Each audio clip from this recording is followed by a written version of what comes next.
So, good afternoon, everyone. Good evening and good morning, wherever you may be watching us, right, from whatever part of the universe right now and in the future as well. So, it's always good to acknowledge the the future, right, and how this will come to our hearts. As I was saying earlier, super excited and happy to be together with you again, bring another parable as we study Jesus' teachings, right? As we study these enlightening moments that um, Jesus brought to all of us. Who have heard of this parable, the parable of the blind leading the blind? Where's Christian when I need her? Because the reason I'm saying this is Christian actually sent me a message the other day with some of the pictures of the blind leading the blind, and she's like, "I found this." She was super excited. I found this actually trying to study the parable before we come to the center, and I'm like, "Great," because she's like, "I'm going to be asking questions." Great, so ask questions. And I say the same thing to you. If you don't know, it's okay to ask questions. If it's not clear, please ask questions. But the parable of the blind lead the blind, and this is a beautiful actually painting over here of blind people leading blind people. This parable is actually in two gospels, the gospel of Luke 6:39 and Matthew 15:12-14. And we will cover both of them. It's a little bit, don't be scared, because we will do some reading as well, because we have to bring to context to our lives what Jesus meant when he said the blind leading the blind. In both of them, they're not the two gospels do not bring the message in the same way. They bring in a different ways, but it covers one thing that we all working on, which is to become better men, women, right? A better society, because it covers two of our um, sickness that we still have in our society, and it's so acute that we need to stop. We need to stop and think, um, who am I being guided, and who am I guiding as well in my life? So on this note, the on what I would like to invite everyone is to make sure that even though we will bring some examples, it's not for us to point out who is leading me, and it's the this this leader's fault, right? That actually I'm following on wherever we're falling, right? But for us to take responsibility of, number one, why we're blind. Number two, right? Am I asking for help for the right individual, for the right group of people, for the right ideals of life, right? And if in fact I'm asking for help, am I asking, is this the right person to guide me? Not that we're gonna go ahead and put it away and say everybody's bad, everybody's blind, right? If we look at our position in life, our parents, for example, were they or are they perfect? No, they're not.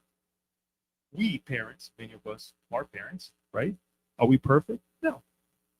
We hope that each one of us take from our parents, and we're grateful for what they gave us, because that's what they could offer us. And we learn from the mistakes that they made. We don't do the same, right? And we don't lead other people blindly, because my father taught me this way, my mother taught me this way.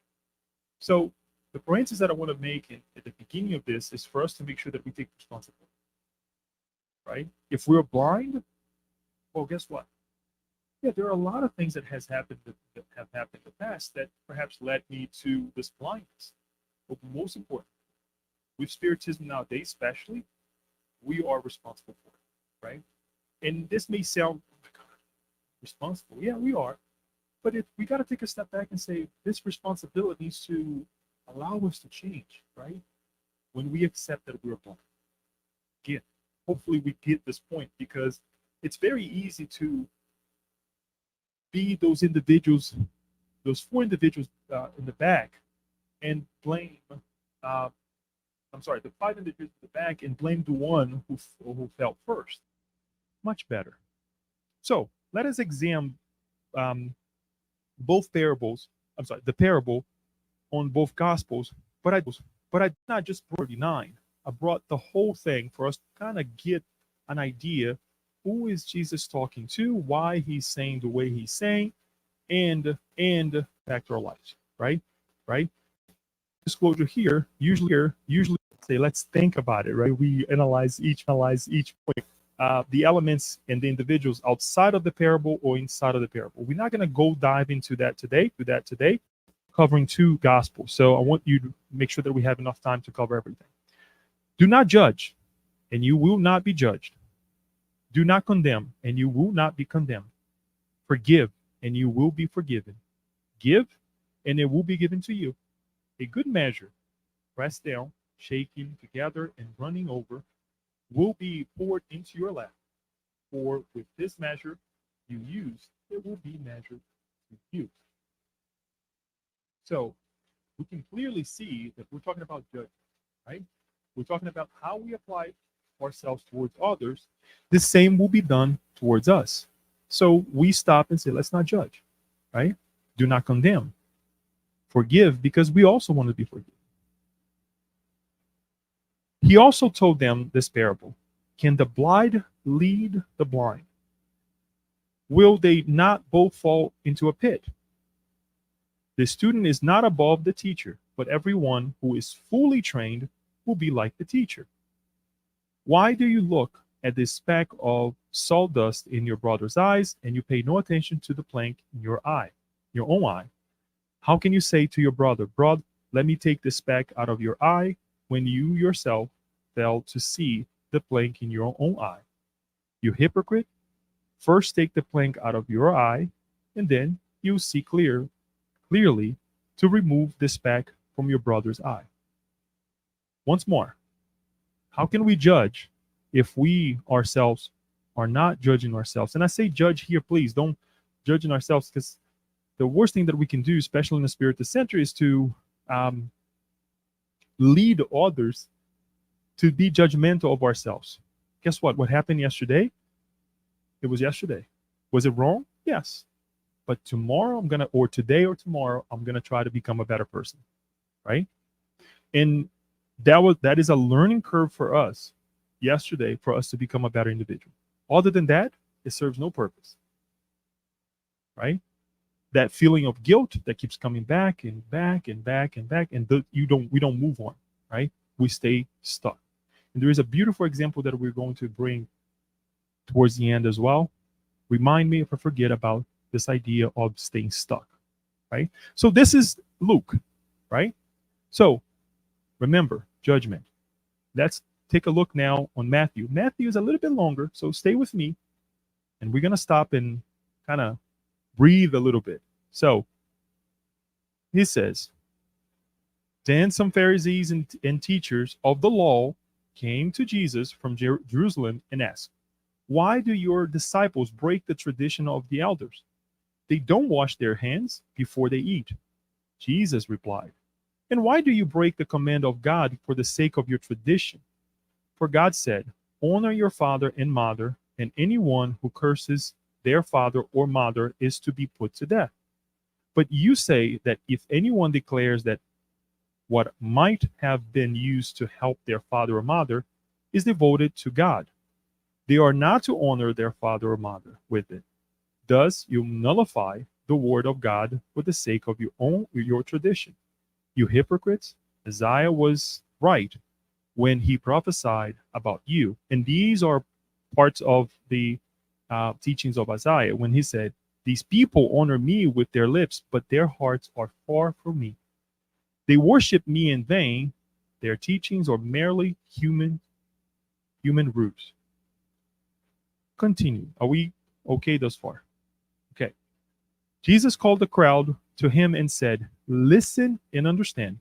What goes into someone's mouth does not defile them, but what comes out their mouth, that is what defiles them." Then the disciples came to him and asked, "Do you know that the Pharisees were offended when they heard this?" Right? So then they're coming back to Jesus and say, "Well, the Pharisees are upset that you said what you said," right?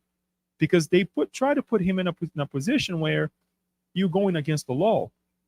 And Jesus actually said, am I? When you're the one who is disrespecting your own tradition.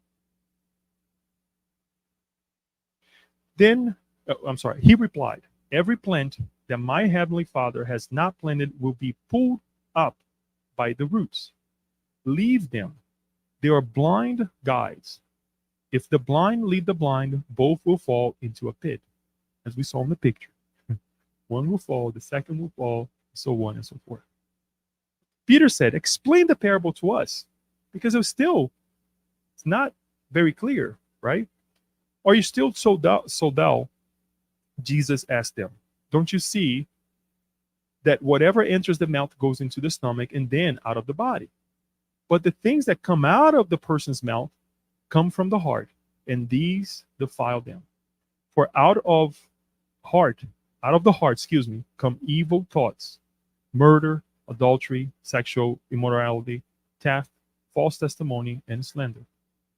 These are what defile a person, but eating with unwashed hands does not defile them. We have to bring this idea, this whole context, so we understand that it's beautiful to, and I remember when Haroldo Dutra said this, and it's very interesting. But culture, tradition is extremely important. It's very valid when it brings people together. The moment that we start to use culture and traditions to separate one another, then there's no purpose, because it's not converging people. It's not bringing them together. We're not going back to the same God, right? Because my God is better than yours, or the opposite, right? So these are exactly what some of the elements inserted in this idea that the Pharisees and teachers of the law brought to Jesus, saying, are you really who you say you are, right? And then within their own traditions, Jesus brings to them, look, it's beautiful what you're doing, right? In terms of showing yourself the way you want to show yourself, but the things that comes out of your mouth, it's not helpful. Quite the opposite. It's actually leading other people into a pit. Blind individuals leading others blindly as well. So let's summarize this whole thing more than we have done already, try to do so.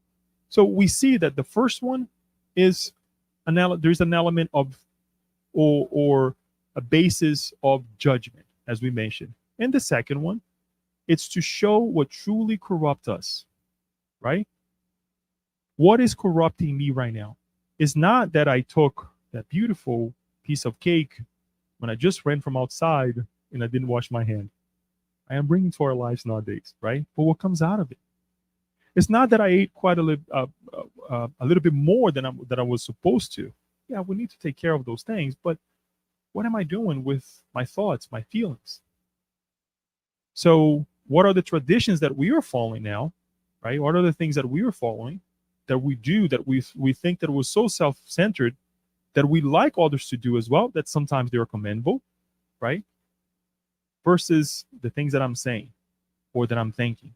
Sometimes we're an angel when we speak to others, right? But what are the things that I'm thinking? And towards ourselves as well, right?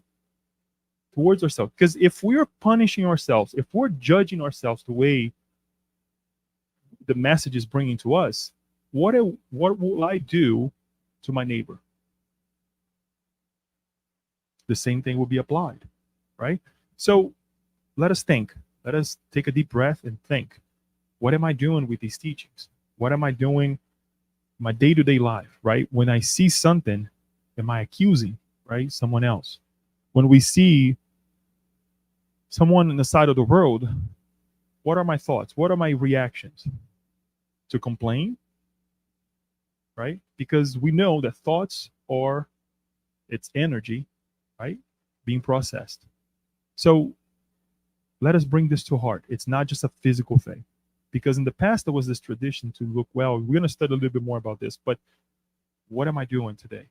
You know, and recently we were talking about the work environment with a friend of ours that we're doing a work together, spiritist work together. and we're talking about how people they dress well, extremely well sometimes, right? And we're like, okay, but the character of that individual, the clothes is not doing so well. And it's okay to dress well, be elegant, be somebody who is um, showing themselves well, right?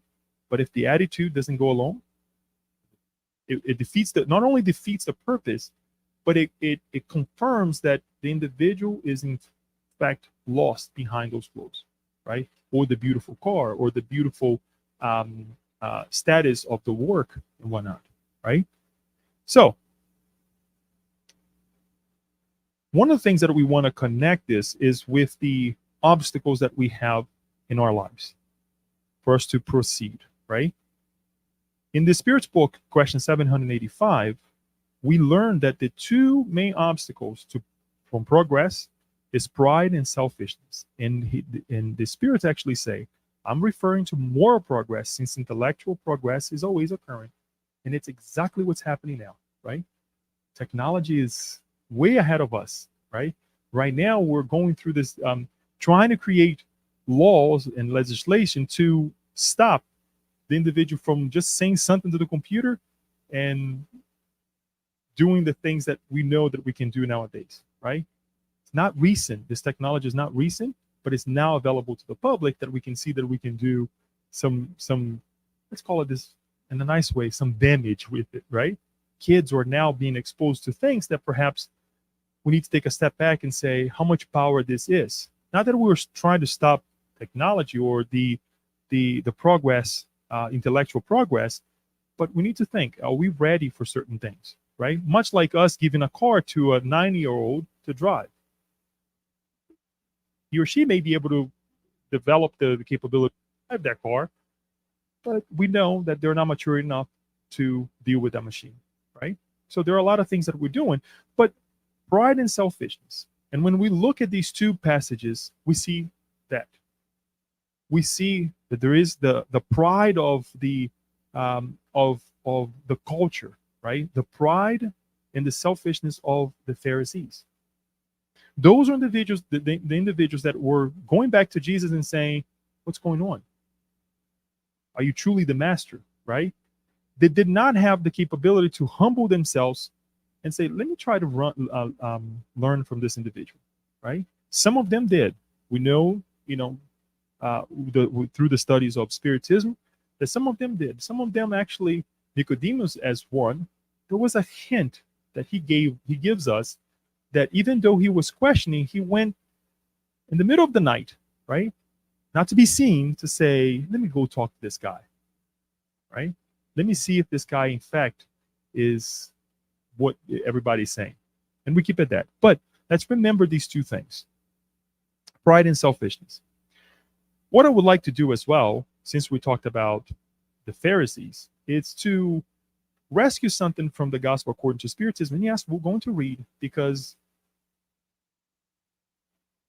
reading studying this passage, it made me go through and truly try to study, and I need to do more studying to it, what the Pharisees were, right? This part of the book, the historical facts, the introduction, we will see that Kardec brings the Sadducees, the Pharisees, the Essenes, all these group of individuals that we hear back and forth, but sometimes we have no connection whatsoever. But looking at those individuals then, and looking at ourselves today, we see that we have a little bit of them in our lives, right? Sometimes we act just like it. And since we're not Spiritist center, guess what? Perhaps we were back there doing the same things that they were doing, right? And that's why we act the way we act today. That's why sometimes our pride and selfishness is so harsh that we can't move on. We continue to be blind. We allow us to be led by other blind people as well. So the Pharisees, what were the Pharisees? Pharisees from the Hebrew parish, meaning division, separation. Tradition formed an important part of Jewish theology. It consisted in the compilation of the successive interpretations given to the meaning of the scriptures, and which became articles of dogma. Amongst scholars, tradition was the object of unending arguments, most frequently concerning simple issues as to words or form, similar to the theological dispute and subtleties of scholasticism during the Middle Ages. Different sects result from all of this, which with each claiming to have a monopoly on the truth, and as almost always happens, cordially detesting one another. I'll just read the next one. Among these sects, the most influential was that of the Pharisees, whose head was Hillel, a Jewish scholar born in Babylonia and founder of a famous school where it was taught that faith arose only from the scriptures.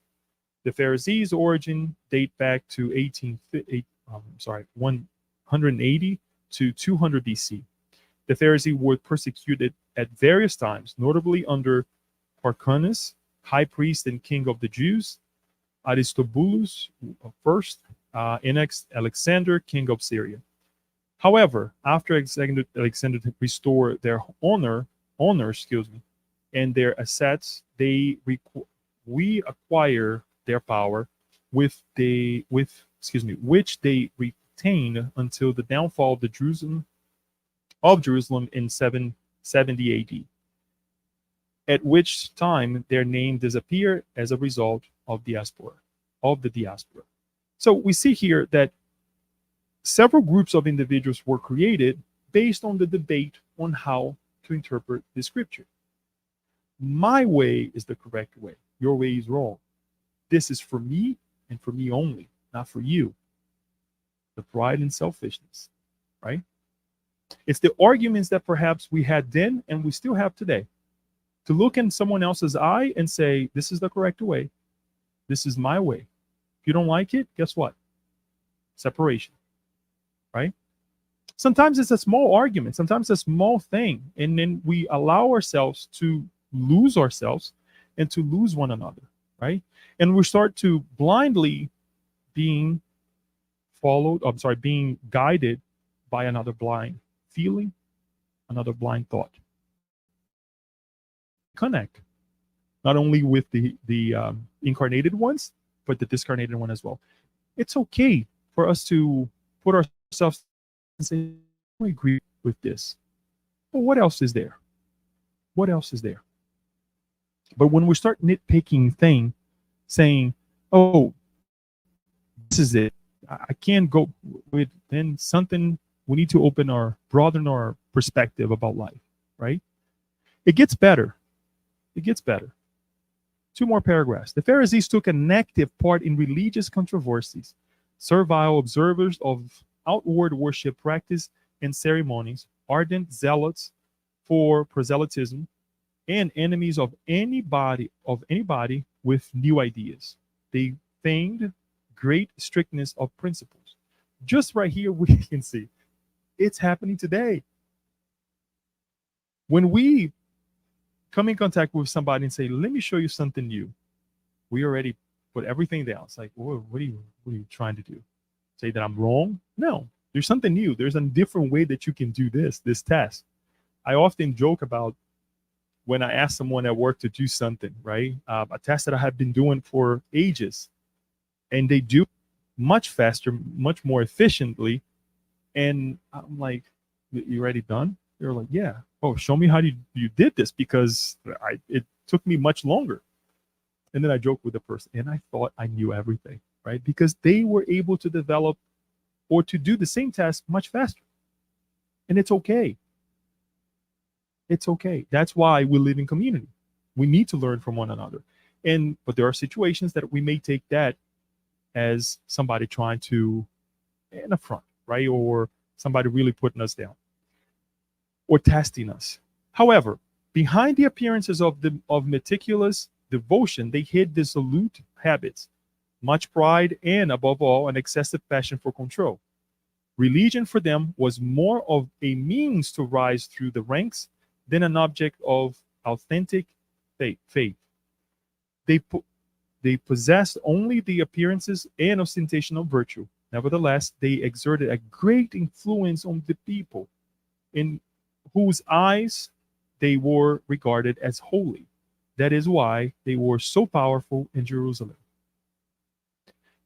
Not only they were blind in their ways, but they were able to manipulate the masses because the way they showed themselves.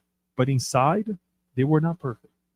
And they did not even allow themselves to think that perhaps there is more to life than this, right? Their pride was so up there that no, I am it. I am the truth, right? And also in this test, we see that people allowed themselves to be guided by them. They followed blindly. I'll put a parenthesis here. I heard something really interesting recently. I can't remember now, and forgive me for this, but I like to always give the name of the person. It's very easy for us to look back and say, oh, this was wrong. The individuals who were following the Pharisees, they were wrong. How can you be that blind? Well, guess what? If we were there, we're probably doing the same. When we see all these great leaders, right, of the world, and we say, oh my gosh, how many people were following this? This is so wrong. But that's exactly what we're living now, if we think about it. We follow the masses. We were told directly and indirectly, follow this, do this, right? Through the internet, through our friends, through work, through what we don't even discuss sometimes, right? And we start following. Think that this is the correct way to live our lives. The end of the year is coming. What we are marked for our end of the year? The festivities, right? Buying gifts. Nothing wrong with that. But how many years we have been living in this physical body now, perhaps even before, right? Don't know how long ago Christmas has become commercialized, but we think that Christmas is it. And we narrow our lives and our condition to see what Christmas is based on what we see on the TV, then now on the web, all the different commercials that we get, right? I'm just giving an example, folks. And please don't think that I'm, banishing Christmas or anything like that. Let's live our lives, but let's live our lives with our feet on the ground, right? But we allow ourselves to follow the masses. So perhaps 2 reincarnations from now, we're going to look back and say, I was doing the same thing. We'll be better off to accept that we were part of that group of people. Sometimes I wonder, where was I in my last reincarnation? I start thinking out loud, 30, maybe if I was a good boy on the other side, 30 years to reincarnate in, late 70s and whatnot. I was actually maybe discarnated back in the 40s or 30s, right? What was I following? What was my ideas, right? And I'm just, thinking out loud. But let's think about it. So those individuals, of them, it's very easy, to judge them and say they were so wrong. Yes, they were, but that's what they were offered. And the only thing is that they didn't question. Some of them did, right? We see some of them, some of the individuals who question, and we also see the consequences of it, right? They stand out, but they stand out in a very difficult way, right? Sometimes put to death, sometimes being imprisoned, because they were completely out of the curve. This is a very different individual. We don't like this person because we don't follow the masses. We don't accept the fact that you have to wear this. No, wait a minute. It's nice that everybody has this or that, but I also have my wants, right? Sometimes I do not know what I want. Most of the time, this is what I like to tell people. I do know what I do not want, right? Because it's like, do I know what I want? No, but most of the time, I know what I do not want because we know the consequences, right? To finalize, they believe, or at least profess to believe, in providence, the immortality of the soul, eternal punishment, and the resurrection of the dead. Jesus, who above all else values simplicity in the qualities of the heart, and who preferred in the law the spirit. In the law the spirit, which gives life to the letter, which kills, strove throughout his mission to unmask their hypocrisy, and as a result made them his fierce enemies. This is the reason why they allied themselves with the chief priests in order to incite the people against him and put him to death. One thing here that I want to highlight, that I want to bring here,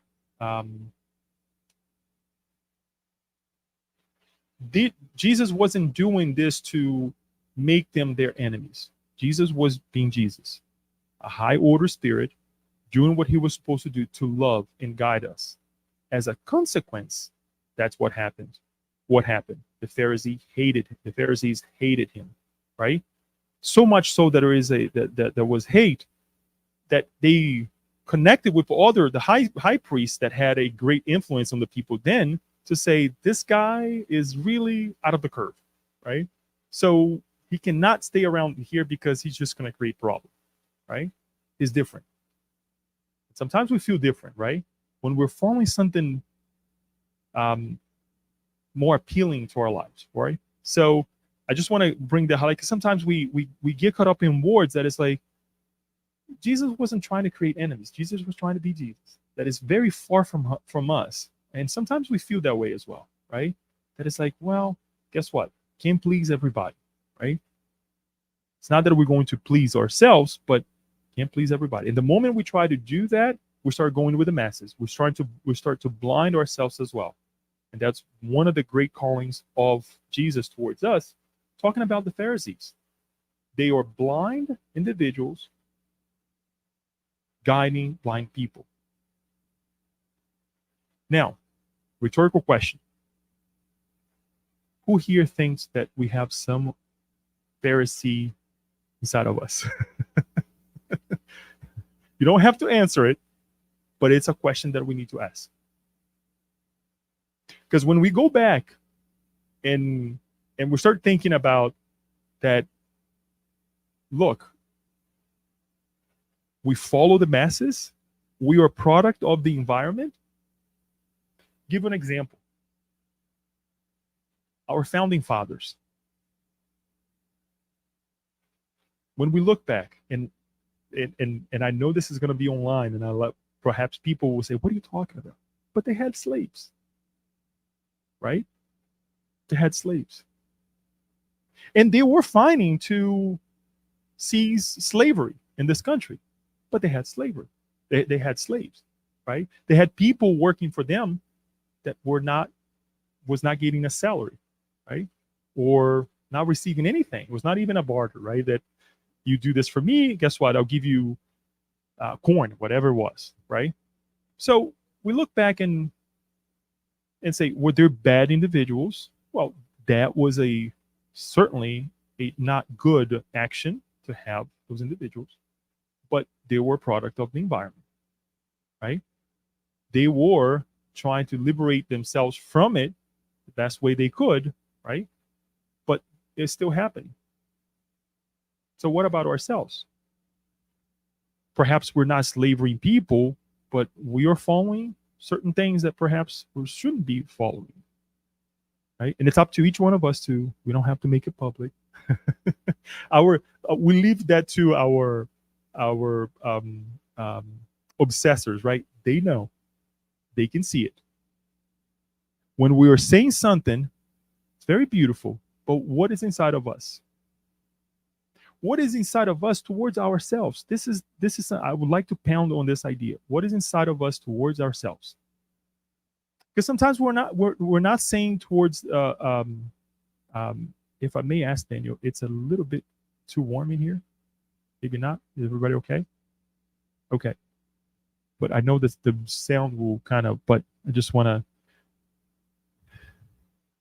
Sometimes we're not saying things towards other people, but we're thinking about ourselves. We're being so judgmental to ourselves that We barely look in this on the mirror and say, I love you. We cannot even say it.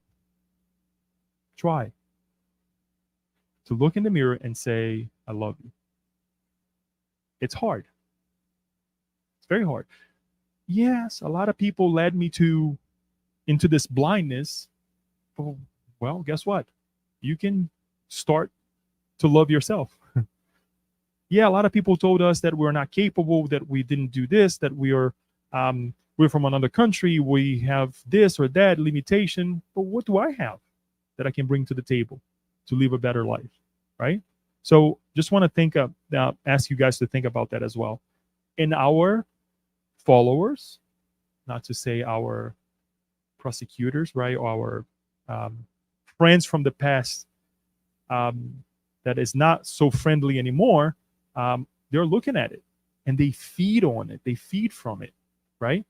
They know that that's the Achilles tendon that Leo has. That's what I'm going to touch on, because that's the downfall, right? I'm allowing the blind to lead me, who is now blind. So let's give a continuation to this. I want to bring some examples that we can talk about it. The main thing we're talking about now, the physical life, right? Our environment. Hopefully we can extrapolate this in our minds and our hearts as well. Whatever we're living, whatever we're going through, perhaps at home, perhaps at work, at the Spiritist Center sometimes, right? Which is a beautiful place to be, because at the Spiritist Center, we don't have a person that we follow, a guru, right? Or a priest or anyone. Each one of us can do what we can do, and we do it together, right? When I'm saying these things, perhaps it's with my heart really shaking that I'm not putting to good use these techniques, these ideas, these learnings that we have from the gospel the way I'm supposed to. And I believe that if I can do this, like if I can come in the front and talk, and if you can, much better than I do. And I'm not the greatest speaker, and I don't think I will be ever in this life. But what I'm trying to say is that each one of us have our qualities that we can be a good guiding model for other people as well. So thank God we don't have these individuals that we bound down anymore, that we have to do this, that we fear, right? That we go to a place and say, what if this person does this? And if it happens, we are entitled to say, this is not a good place to do this, right? Or this is not a good thing for you, because guess what? If we continue this way, there will be nobody at Spiritist Center, right? So in any case, for us just to think that we have to, where we can apply this message, right? So we're thinking about the physical environment. Caiba Schultz, on this beautiful book, unfortunately, is still in Portuguese only, called Parábolas e Ensinos de Jesus, Parables and Teachings of Christ. He talks about this parable, and he says something really interesting. We talked about the physical, but he says, imagine now a blind person walking alone, a materialist, voluntarily blind. Upon arriving in the spiritual world, how can he walk? This man did not seek to study the spiritual world, nor did he even believe in the hereafter or the life after life. He ignores the meaning of the words immortality, eternity, and God. Do we know somebody that crossed to the other side, that found him or herself this way? Do we? We do. We study. We have learned, right? And this is the two examples that I would like to bring under Luis. In his poetical way, this is more on chapter 3, when he is actually identifying from the book Nosso Lar, when he's actually waking up and trying to understand where he was at that moment after the rescue from where he was, right? He was a blind man. And he says the following. After he sees the sun entering, he says, I was like a blind man who, after living so long in darkness, is blessed with the ability to see the splendor of nature. And he even says that he never noticed the light of the sun as he was doing at that moment. A blind person. And he became blind he became blind, right? He developed this blindness, right, during his life in the physical body. How can you come, and I quote Haroldo again because he talked about this in one of his talks, how can you incarnate and you're full of expectations from yourself, not others expecting you, and you leave the physical body worse than you came? It's possible. And we see here worse than he came. Now, did he develop in other areas? I'm quite sure, right? Did he develop after this? Did he become a better person? I am quite certain. So much so that he wrote about it to alert us, right? He said, you know what? The past is the past. Let me write to these people now what can happen to us, right? So, if anything, we put aside the physical life and say, yeah, it was pretty difficult. But what he did after was tremendous, right? And it hopes us, I hope that it helps us quite a bit, right? And it's interesting that there are so many different types of blindness in the physical realm, right? While we're incarnated, not only this right here, interesting. I was earlier today washing it because we become blind and then we forget to wash it, right? We become forgetful as well, that we have to wash it, make sure that it's clean. But there are actually different blindness as well in the spiritual realm. Messengers. What does he say?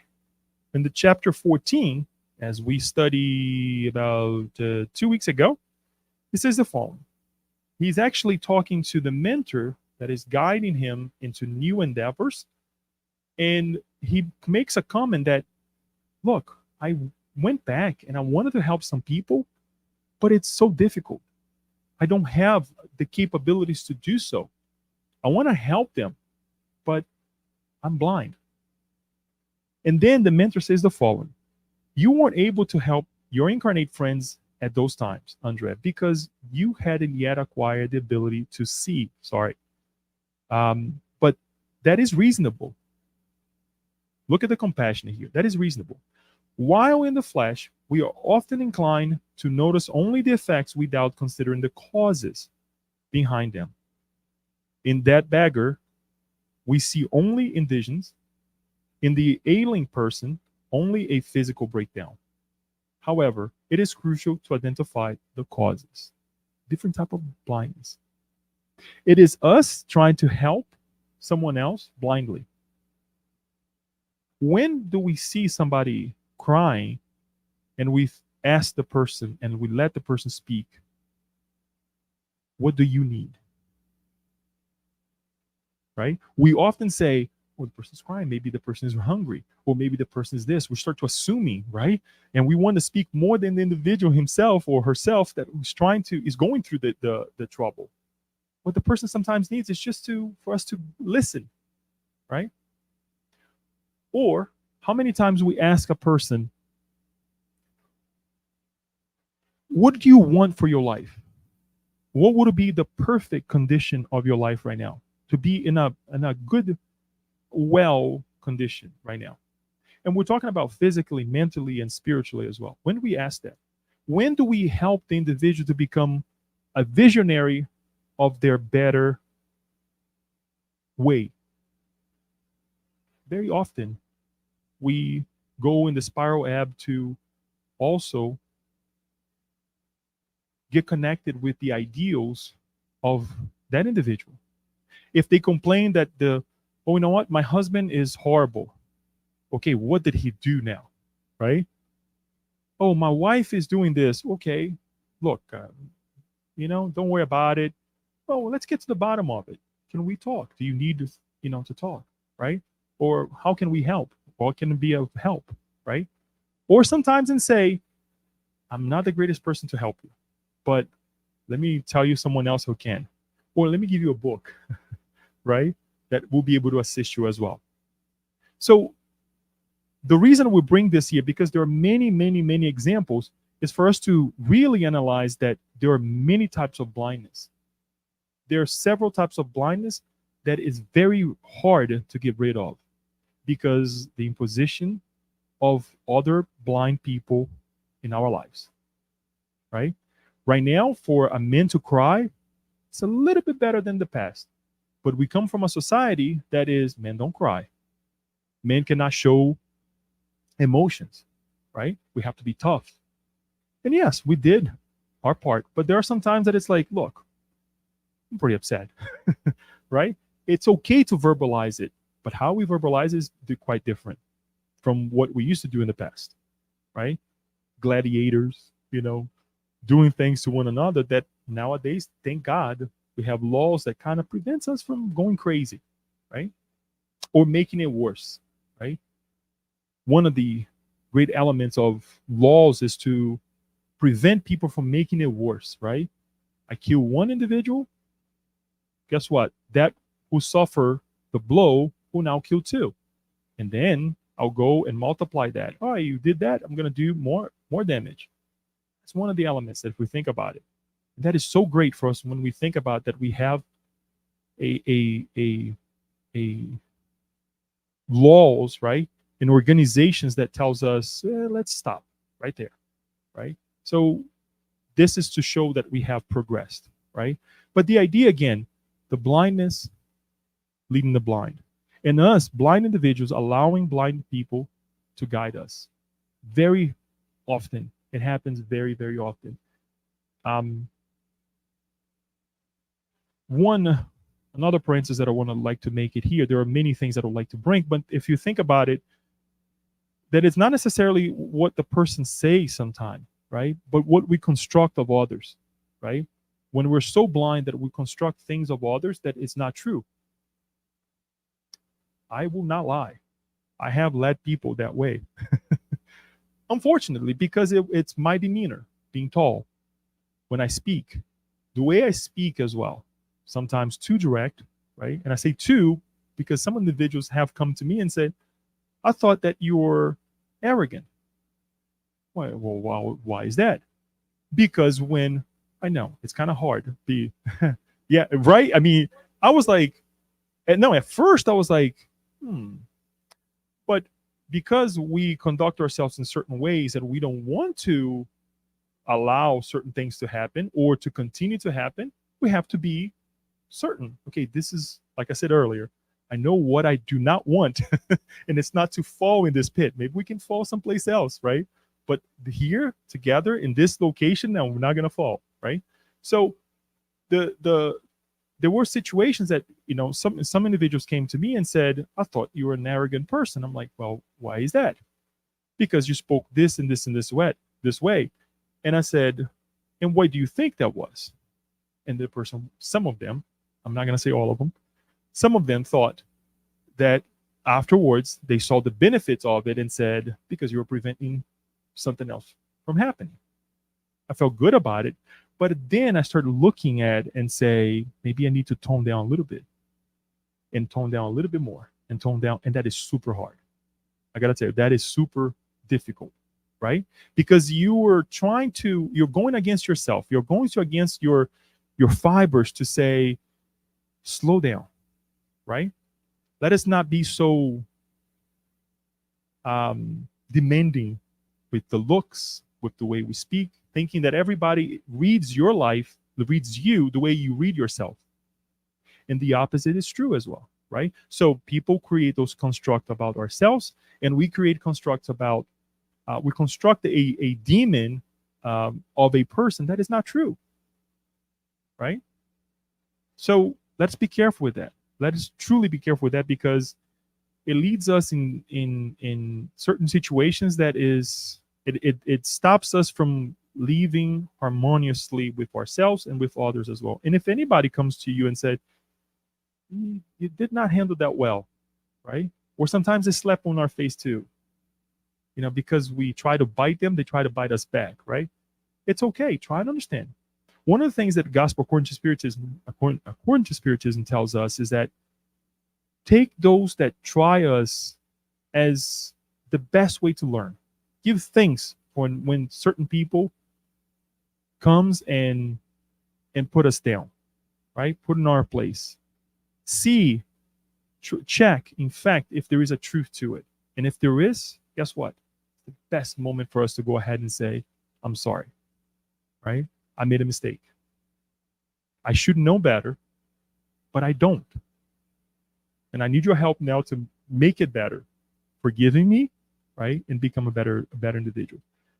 To finalize, folks, to avoid spiritual blindness, what can we do? What can we do to avoid spiritual blindness? The Gospel according to Spiritism, the Consoling Christ, chapter 6, the Spirit Truth tells us the following. O Spiritists, love one another. This is the first teaching. Educate yourselves. This is the second. We just said a bunch of examples here. And by the way, this is not just the what the Spirit says. There is much more to this, but and it goes back to the pride and selfishness, right? On how we see the world, how we portray ourselves, and all those things. But love one another. Are we doing that the best way possible? Rhetorical question. I don't have to answer. Vladimir's like, no, I know, right? But it's not just to love one another to say good morning, good afternoon. Beyond that, what are we doing? What are we doing with the physical sense? What are we doing in the spiritual sense? With our thoughts, with our feelings, right? The worst thing is one of the most difficult things to do is to pray for someone who trespassed our boundaries, right? And those, especially boundaries that are very, very well constructed, right? The fences that we create and say, this is my limit, and they go over the limit. They jump that fence, and you're like, wow. It's difficult, right? For us to, at those moments or intimate moments that we have, to pray for that individual and say, he's learning, she's learning, right? And hopefully this is not going to happen again. And I pray that. So how are we loving one another, right? And then educate ourselves. This, I brought something that is very interesting from the Law of Work of the Spirit's book, chapter 3, from the third part as well. Towards the end of the law, the discussion, questions and answers of the law, and this is not the whole thing, the spirits are actually giving us some teachings in terms of how do we produce enough to have enough for one another, right? Or how do we produce? How do we make it enough in terms of through the hard work, so that all of us can eat, all of us can have the same means, right? And then there's something that he says, and this is a short version of it. There is an element that has not been sufficiently pondered, but without which economic science is nothing more than theory. Education. Not intellectual education, but moral education. Not moral education through books, but moral education that consists in the art of forming character.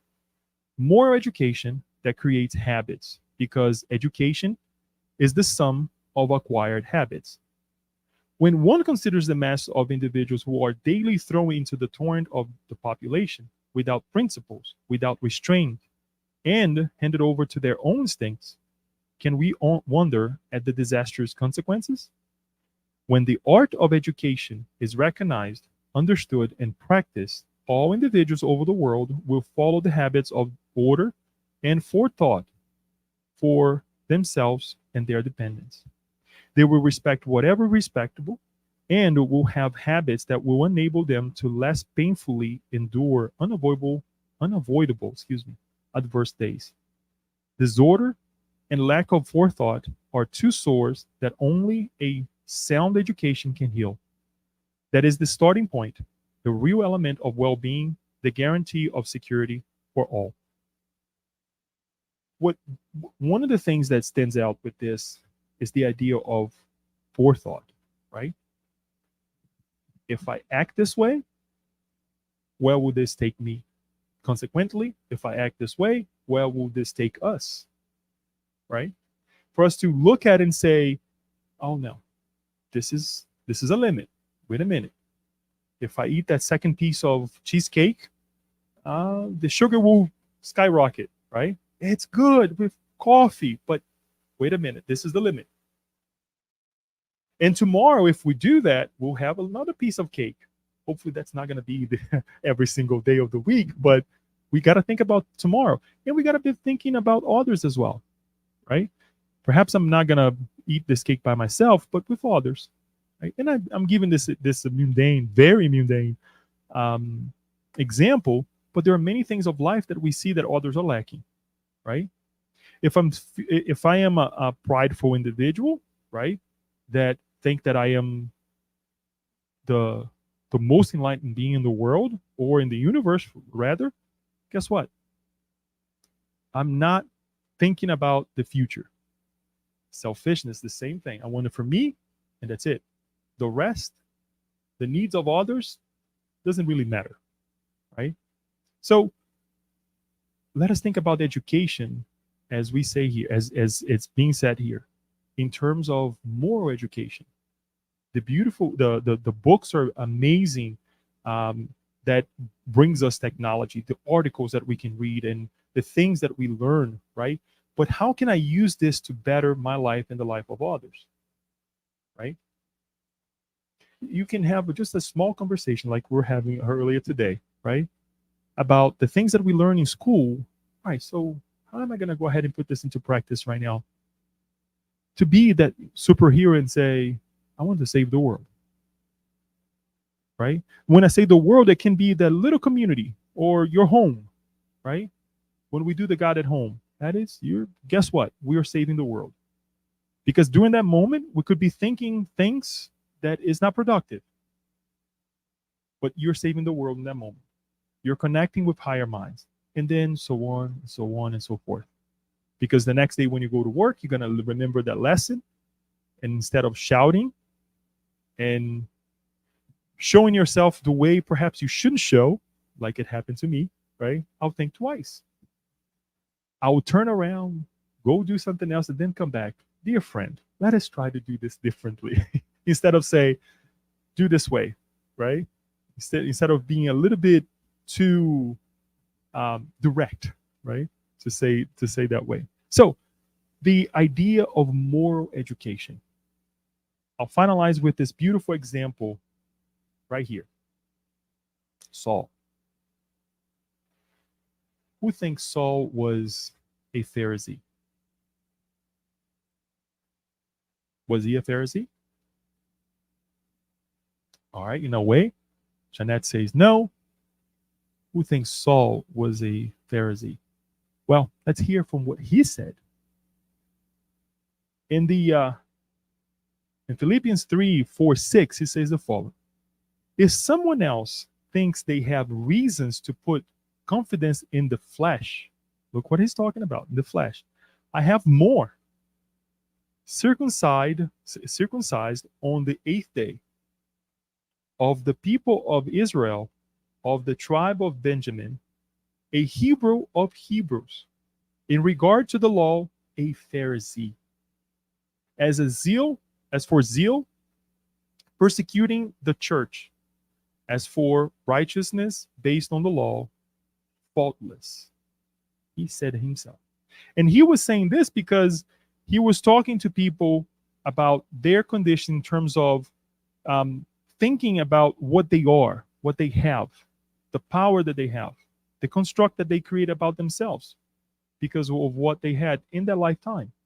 And he says after this that nothing is worthy when we are trying to serve our Master Jesus. None of this helped him at all. If anything, he used a lot of these things to help redeem others. But in terms directly, no. One of the beautiful things that he does, that it's not here, but he was also a Roman citizen.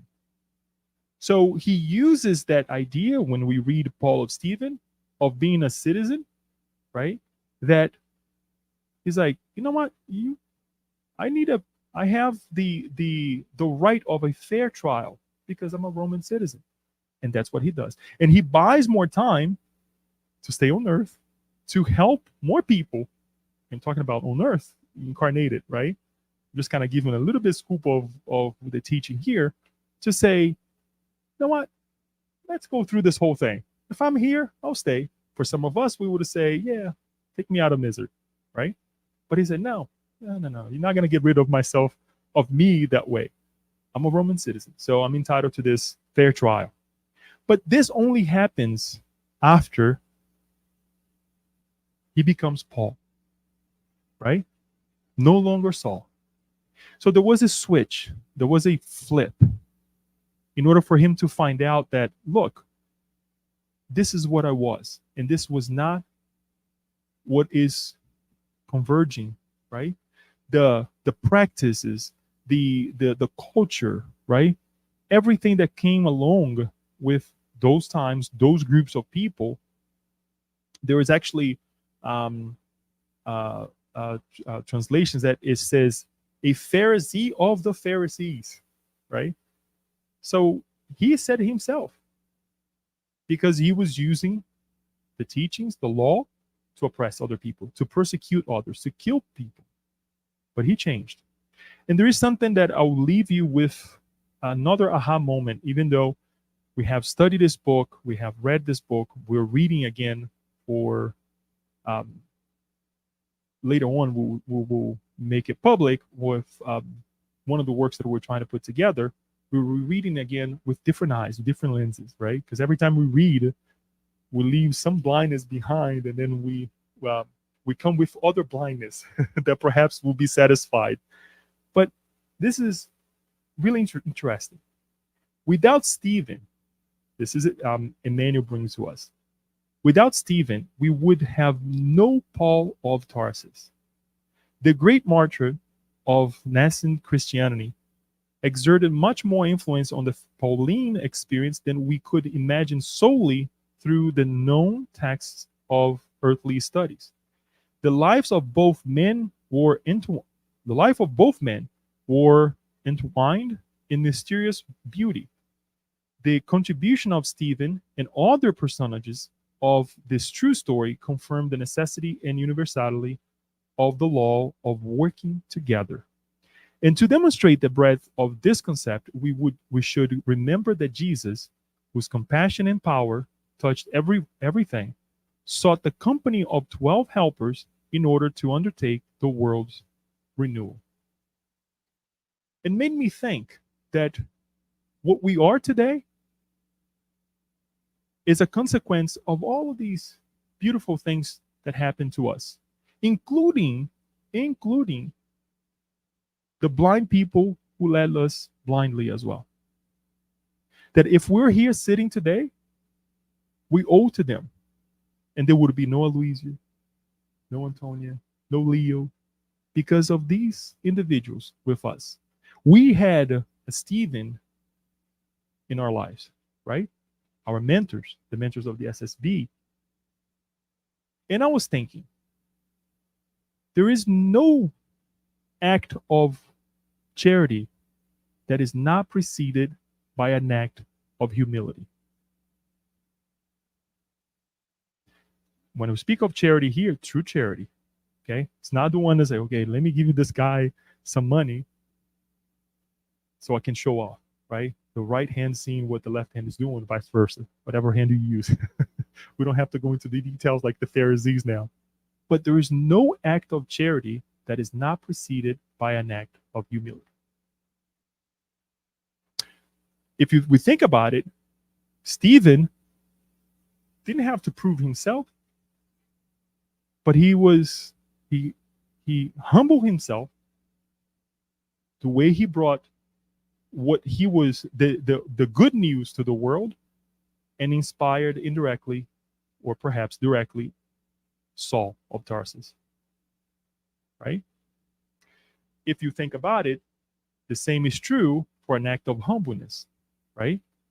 Because Paul had to humble himself and saying, this is not the right way. There's something inside of me that is still crying, right? For me to be a better man. This is not fulfilling at all. Who am I fooling? Myself, obviously. right? But he had to humble himself to accept that charity that was already produced, that seed that was already produced by Stephen. And it's the same thing in our lives. If we want to become a transformed person, guess what? We have to come in terms with the fact that I'm wrong. I can change. We are blind individuals. How can I see?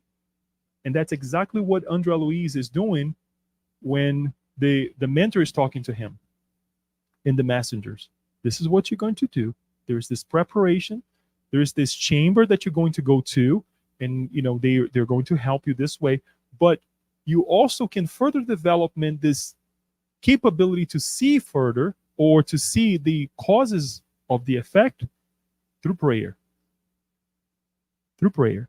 So to finalize, let us be this Saul of Tarsus, not killing individuals, but that goes through that redemptive moment in our lives. We don't have to go to the desert for how many years he went, but we can go to the desert of our homes and stop and think, what can I do better? What can I learn from this difficult moment that I'm going through, from this blindness? And most importantly, how can I not, right, lead blind people to worse conditions, to different blindness, right? Sometimes that individual brings that, oh, I got this done, but it was so hard. Well, did you do the way I told you? No. Oh, great. You tried. Try it again. And try it again. And try it again. Elevate the individual. Elevate the environment. At least the person's trying. It's very difficult for us to look on from the positive side because we were told by other blind people that we have to put ourselves down, right?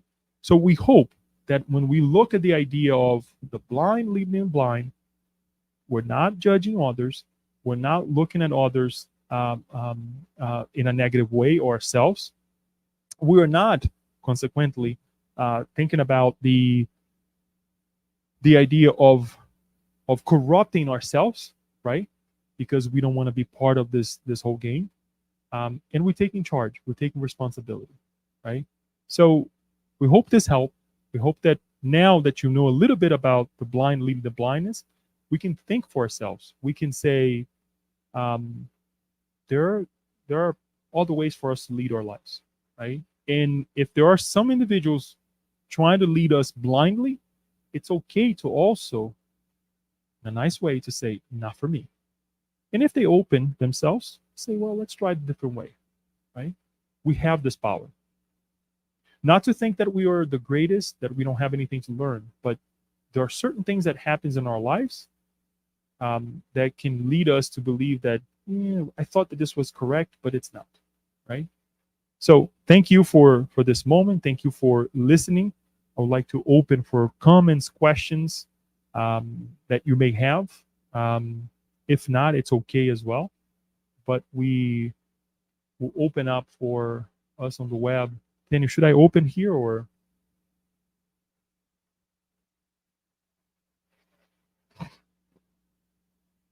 I'll keep over here. So there is question from Australia. Wow. I go from Australia. You're gonna go to Australia.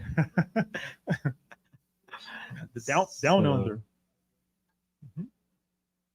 Just a minute. So the question is there a specific prayer for those who have trespassed against us, please? Wow. I'm trying to remember now our gospel according to Spiritism. If there is one specific. There are several there. I don't remember. Chapter 28. Yes, the whole chapter is for prayers, right? But I'm trying to remember if there is one of the items with there are prayers that are specific for it. So if you want to be more specific, you can go to chapter 28 of the Gospel according to Spiritism and look there. What I would say in terms of having something specific is to think about of what happened. That trespass, right? How, as I was giving the example earlier today, um, how was the fence jumped, right? How, or did the was the fence broken as well? Why am I saying this? Because in order for us to shift, in order for us to think, right, into or to realize a new beginning, guess what? We need to live that difficult. We need to go through that moment. The worst thing that we can do is to say, I don't like this person. Please, God, help. Go through it. Cry. Talk to someone. Talk to a therapist, but live through it. Because I guarantee you, if we don't do that, we're going to be trying to pray. We're not going to pray. We're going to try to pray every single night. And that's not going to stop haunting you. So, if anything, come to terms with those moments. As I said earlier, I forget the chapter of the Gospel according to Spiritism, but come into terms with those individuals, come to terms with those moments, and remember that they are not perfect, just as we are not perfect. And then I'm quite sure that the prayer will develop from that, the prayer that will be developed from it will be much better. And you will show your heart. I am upset. This hurts. Or I miss you, right? What you did really left a void, right? But hopefully in the next life, if it is the case, I mean, we'll get together, right? No, and it's true because sometimes we think that praying is to push somebody away. No, give them a hug, right? Really feel it, really connect with that individual. Don't go blind on the situation, since we're talking about being blind, right? Because sometimes we pray blindly. Our words are just a bunch of words and has no meaning whatsoever. When I say meaning, feelings.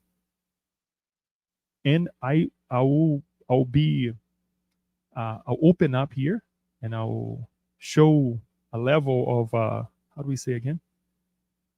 I need a lot of help with that as well, because we are taught blindly, and we receive it blindly as well, that man should not have feelings, right?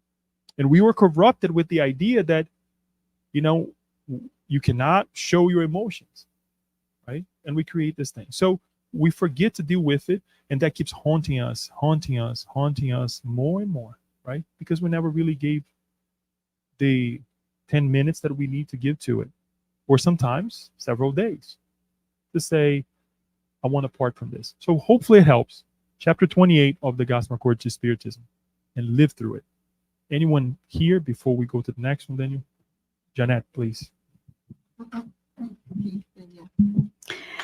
Leo, as you said, many things can, throw us to blindness, impulsiveness, hate, judgment, shame.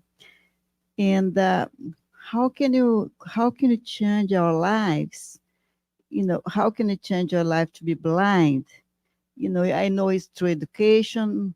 I mean, I know it's through prayer. But what more? What more can?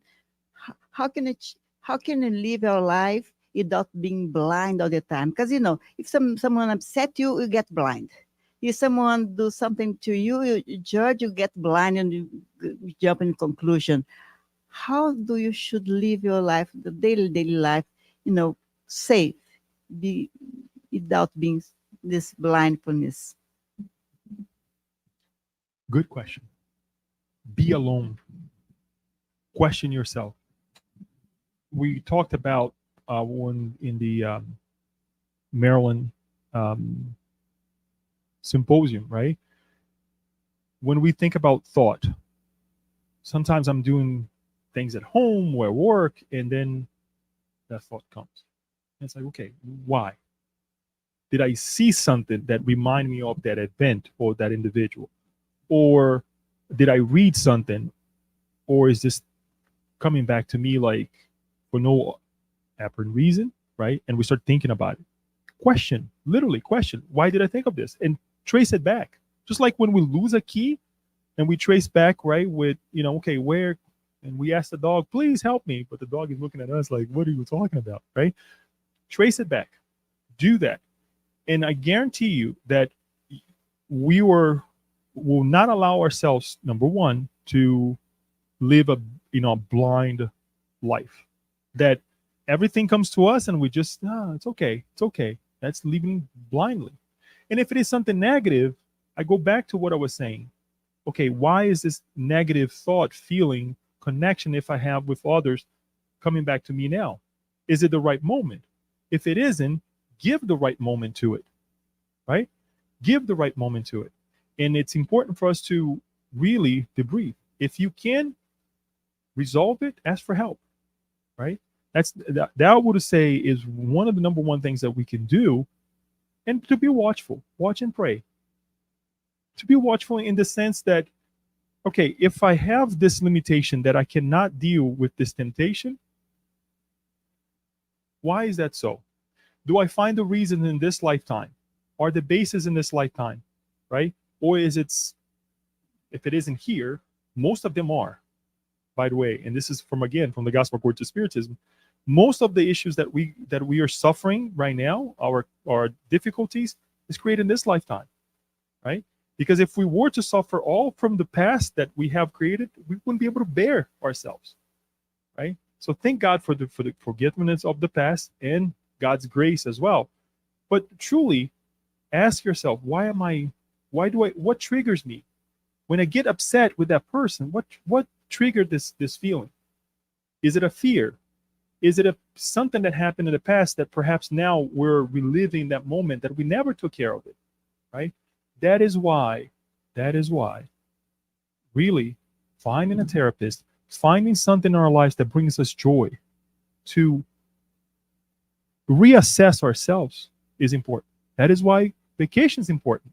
Not just to go to the beach like Leo likes to go, but yeah, go to the beach. But when you're in the water, think about life. Do the things that you like to do. Go to the river, or during the winter, during the summer, whatever that is, right? When you're taking a trip to work, make that moment of your of self-analysis, and that will lead us from the blindness. Hopefully that helps. It's quite a bit, but yeah, and never forget prayer. Daniel. Question from Yas Aracava. Hi, Leo.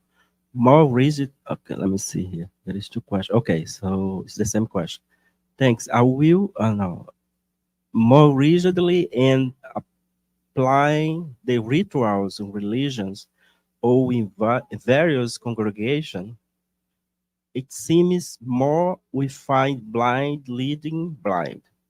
Are the rituals purposely reinforced by those in power?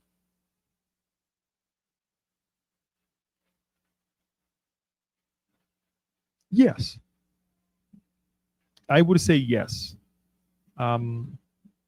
because the fear of losing the power, right, of not being above others. It's that step that Saul went through for quite some time, right?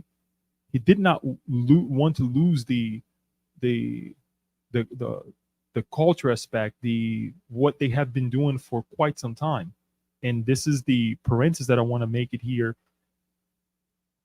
The reason we're doing it is because we've been doing for quite some time repetitively, and it's really hard to get rid of that idea or that whatever we're doing, the ritual, right? Because that's how we connect with this God that we constructed as well. So extremely hard. So I'm saying this so that we're not too judgmental on these individuals, but we see that that is true, right? That is extremely true, that we see certain things that to us is like, are you kidding me? It's 2023 and we're still doing this to one another. But where were we before? Where are we now, right? So we need to be careful with this.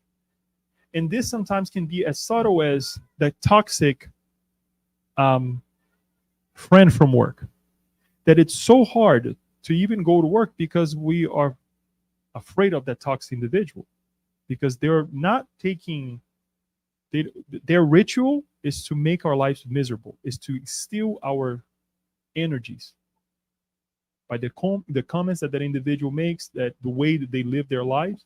And we don't even want to get up in the morning because we feel that that is a toxic environment. And what do? Do we pray for that individual? Do we get to the root causes of it, right? Or are we seeing just is this person suffering at home? many cases dealing with the corporate world, I have seen situations where if the husband is not in a good marriage at home, at work, that person will impose themselves or himself. If that person does not have a partner to talk to, they will talk your ears to death because they try to compensate, right? And we lead others blindly, making us crazy. And what do? It's okay for us to put a stop to it. We should. Otherwise, we'll just continue to be blind individuals. And they will continue to be blind individuals. There is a passage, I forget the book once more, but I think Yasko actually brought this case to us many years ago, right? It's like two friends get to the other side. One was a spiritist and the other not. The other friend that was not a spiritist, when it gets to the other side, it's like, wait a minute, you were a spiritist your whole life and you never told me about this? What kind of friend is this, right? Because it's the person never presented that opportunity for the friend to become a better individual, to think about the afterlife as we learn here today. So it's important for us to really put into perspective this idea, right? That what are we doing, right? So, and think about the other side. Pain, whoever causes pain or is inciting pain on someone else's life, guess what? They're feeling it. There's something that is really hurting them, and they want to hurt others as well. So hopefully that helps. Daniel, do we have anyone else here? Or give I know we're coming close to a closing here. Just want to invite everyone to really think about this, and as we lead our lives, the pictures are beautiful and everything, but if we are blind, let us humble ourselves to receive the help of those who already put themselves forth for us, but we're not seeing it, right? If we're leading someone to a difficult situation by imposing our ways, but by being judgmental, by exposing our wants and our needs only, let us think twice, right? So there's the two sides of the story: the blind who's being led, and the blind who's leading, and we cannot be neither, right? So I thank you for the opportunity to speak, and hopefully now that we know this beautiful parable, we can talk to others as well, right? And help them do the same. Thank you.